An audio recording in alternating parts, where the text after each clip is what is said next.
Hello people of the internet, my name is Combat Wombat. You know, I have a rule, a law even. You can call it Wombat's Law. It goes like this. People get dumber with each passing year. Seriously, just look at flat earthers. Most of you probably know what flat earthers are. They popped up a couple of years ago claiming that NASA and the government are lying to us about the shape of the Earth, and that instead of a sphere Earth, we live on a flat disk.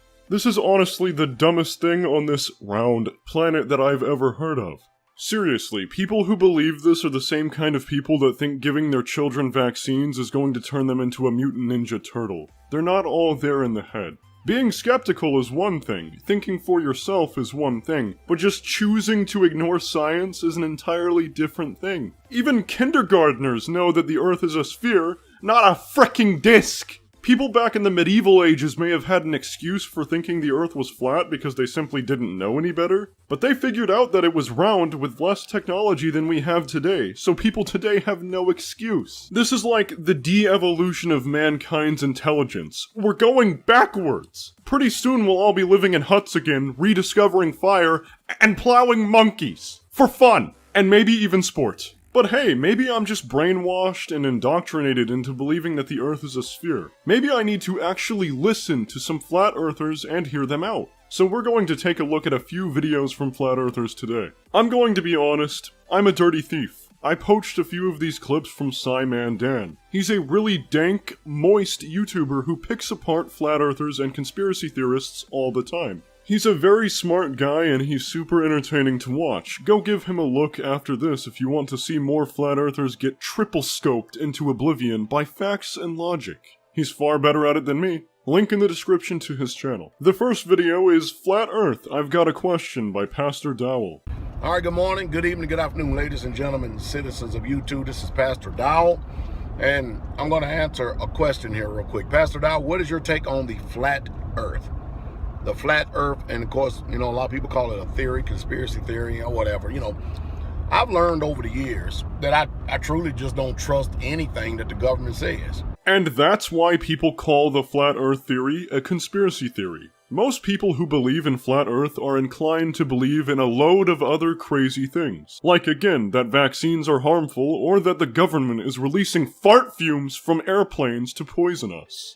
Even if the government tells me that the sky is blue, I'll say it's light blue, or purple, or brown. Well, if that isn't the most darned silliest thing I've ever heard in my entire Fortnite playing life, you really have to be overly paranoid to not trust the government or scientists about the color of the sky or, you know, the shape of the Earth we live on. Can any flat earther explain why NASA or the government would want to lie to us about the Earth being flat or not? Tell me why. You can't. It's just paranoia.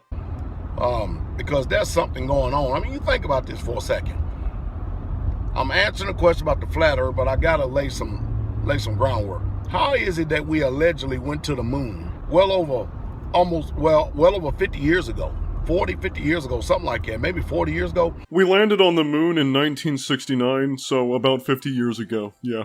How is it that we allegedly went to the moon and we ain't been back since? Well, first of all, it's extremely expensive to launch a spaceship and get it all the way to the moon, and secondly, we probably haven't really had a reason to go back yet. There's also political reasons. Do you believe that? I don't believe we ever went to the moon. We've been to the moon. Would you like to provide evidence that we didn't go to the moon? I've seen quite a few theories, and they're all really far-fetched and wrong. Just like I definitely don't believe that Christopher Columbus discovered America. How can you discover the place already been inhabited? Well, yeah, there's a lot of debate about who was actually the person to discover America. Christopher Columbus discovered the Americas and the Bahamas for sure, though. Your point? Listen to me very closely. If the sun is all these millions of miles away from us, and between Earth and the sun, space is black. I mean really black. It is really dark. How in the hell the sun that is so dang bright, how does it skip past all that blackness, all that darkness out in outer space, but then it shines on us right here on the Earth? Well, the temperature of the sun is about 10,000 degrees Fahrenheit, and the center is about 27 million degrees Fahrenheit. You can also fit 1.3 million Earths inside of the sun. Point being, the sun is very hot, and it is massive. That is why we can feel the heat and the light reaches us from that far away. But it skips all the space now. It just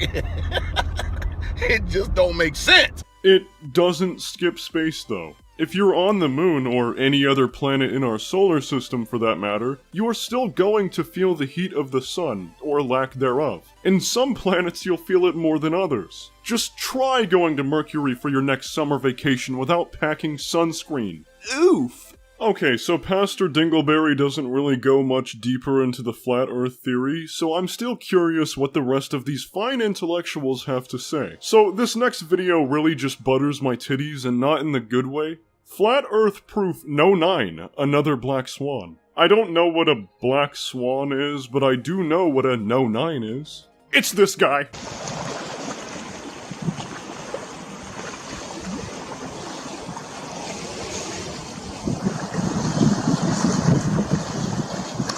This oil rig behind this oil rig is about 10 to 12 miles away, people. Okay, relatively speaking, 10 to 12 miles isn't very far on Earth, so it's not going to curve much, but continue. It's clear as day. You see what I see? It's quite conclusive. Yeah, I see an oil rig that's really far away and seems to kinda be floating above the water. Is that a part of your flat earth theory too? Because it's a mirage, my guy. It is what it is, people. It's not super looming. It's not a mirage. We see it because it is there. No, you floppy wiener. It isn't. It literally is a mirage.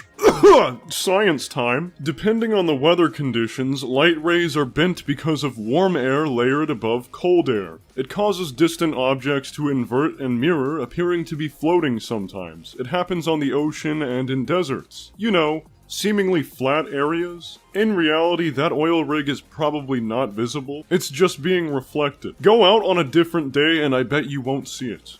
Where's the curvature? You can't see the curvature of the Earth by just looking out at the ocean on the beach. There is a curvature, which is why if that boat there started driving off, you would eventually see it go over the horizon. But the Earth isn't curving that much in only 10 to 12 miles, so you wouldn't see a curve with the naked eye. It's not like the Earth just dips an insane amount every 10 miles. It's slight. You need to be much higher to see it, and I mean much higher. Not at sea level. Next up is Flat Earth, undeniable proof. I'm sure it's super undeniable.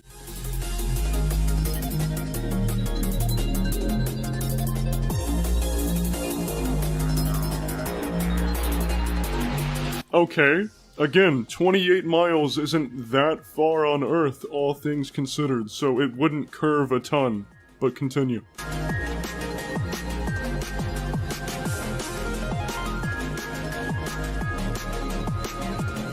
Do you see that island off to the right there? That's Kapiti Island. I'm probably butchering these names, but whatever. That's 10, almost 10.5 miles out into the ocean, depending where on the beach you are. You can still see it because that isn't that far away. So double that distance, you can still see Mana Island because again, the Earth does not curve dramatically over just a 20 to 30 mile stretch. That's about all there is to say about that one, it's pretty short. We'll look at one last video here so I don't bequeath myself with AIDS. Flat Earth Science Lesson 1. The greatest evidence of a flat Earth. Oh, okay, then this should be the one to convince me.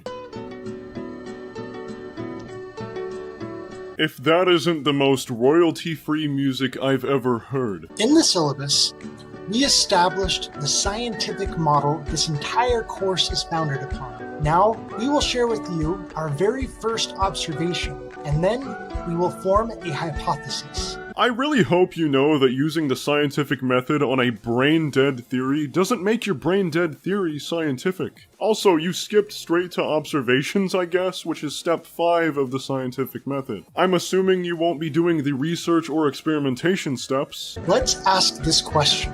What is the greatest evidence for a flat Earth? The greatest evidence is the observation of a flat Earth. Slap my ass with a full-grown Saharan desert olive baboon. If you say that the Earth looks flat, I'm going to clothesline myself off of a cliff. But when we look out at an unobstructed horizon, we can observe it is flat. For the love of Pac-Man, choke! No matter where you are on Earth, it is going to look flat from your point of view. Even in an airplane or on Mount Everest, you can't really see the curvature of the Earth. Why?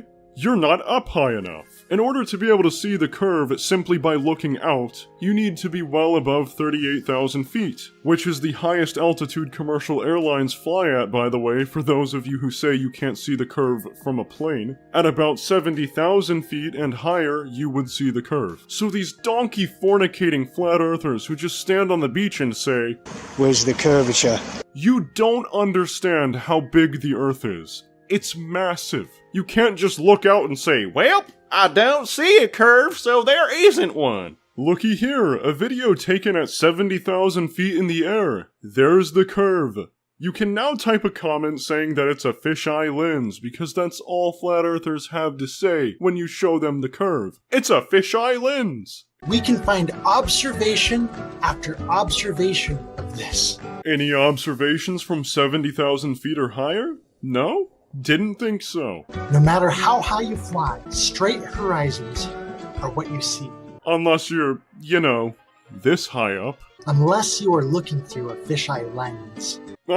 There it is. This Ron from GTA 5 sound-alike mother humper said it. Every time you show these unmoist salads a curve, they claim it's a fisheye lens. Even if it isn't. Because they have to find some way to say that what they're looking at is fake or tampered with, so they can continue to believe in their fantasy. Because we can observe flat horizons, we can hypothesize that the Earth is not a globe. Our hypothesis is that the Earth appears flat because it is flat. Not how a hypothesis works. At all. I feel like a 3rd grade teacher right now. A hypothesis is an educated guess that you then test to see if you're right. You can't just say, the Earth looks flat, because it is flat, and that's my hypothesis. That's just a stupid observation, not a hypothesis. That is it. Plain, simple, and straight. Alright, go test your theory now. Get on out there. Go on. Don't think you'll be free of tests because you're watching a YouTube course online. Never do that again. Before lesson 2, though, I have an extension video I would like to share with you. Next on the playlist, Mythbusters did their own curvature test in an episode entitled Flights of Fantasy, wherein they flew a plane up to 70,000 feet to show you the supposed curvature of the Earth. Here's that Mythbusters video he's talking about, 70,000 feet up, and would you look at that? You can see the curve. I'm sure this guy has a great excuse for why it isn't really a curve, and I think I know exactly what that excuse will be. People constantly ask, can't you see curvature from a plane? No, commercial airlines don't fly at 70,000 feet. If that were so, ask yourself, why would Mythbusters have to fake curvature with a fisheye lens? They didn't. This is not a fisheye lens they're recording with. Jesus H. Christ on a pogo stick. You could take flat earthers into space with a rocket and show them the curve, and they would just say that the glass they're looking out of is curving it. It's a fisheye lens window. My point is, no matter what you show a flat earther, no matter what proof you provide, they want to believe in their conspiracy theory and their fantasy. No amount of proving them wrong will work. Because it's easier to just hand-wave away any evidence that proves that the Earth is a sphere, because all they have to say is it's a fisheye lens. Anyways, that's going to be it for this video. I know that flat Earth fiends have been talked about to no end, but I've wanted to do a video on it for a while now. I hope you found it entertaining anyways. Thanks for watching and have a good one. A huge thank you to my amazing Patreon sponsors and channel members. You are all more intelligent than a flat earther.